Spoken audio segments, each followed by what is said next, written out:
আসসালামু আলাইকুম রহমতুল্লাহ। ভাই সাহেব, ভাই সব দেখেন, ভাই দেখেন, কাতারের গ্রাম দেখেন। এটাই হচ্ছে কাতারের গ্রাম। আমাদের দেশের গ্রামের মধ্যে কুঁড়ে ঘর থাকে, আর কাতারের গ্রামই হচ্ছে শহরের মতো, মানে শহরগুলি গ্রাম, গ্রামগুলি শহর, শহরগুলি হচ্ছে গ্রাম। এই হচ্ছে কাতারের গ্রাম্য এলাকা,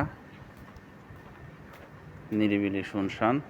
কাতারিরা এভাবেই থাকতে পছন্দ করে, তারা কোলাহল মুক্ত জীবন পছন্দ করে। তো আজকে আমাদের মসজিদের মুয়াজ্জিম সাহেবের সাথে কথা হলো, উনি বললেন ভাই এটা হচ্ছে কাতারের গ্রাম। এই যে দেখুন কাতারের গ্রামের পরিস্থিতি। আমি আপনাদেরকে ঘুরে ঘুরে কাতার শহরকে দেখাবো, কাতারের পরিস্থিতি। এটাই হচ্ছে কাতারের গ্রাম্য জীবন। সবাই ভালো থাকবেন। আসসালামু আলাইকুম।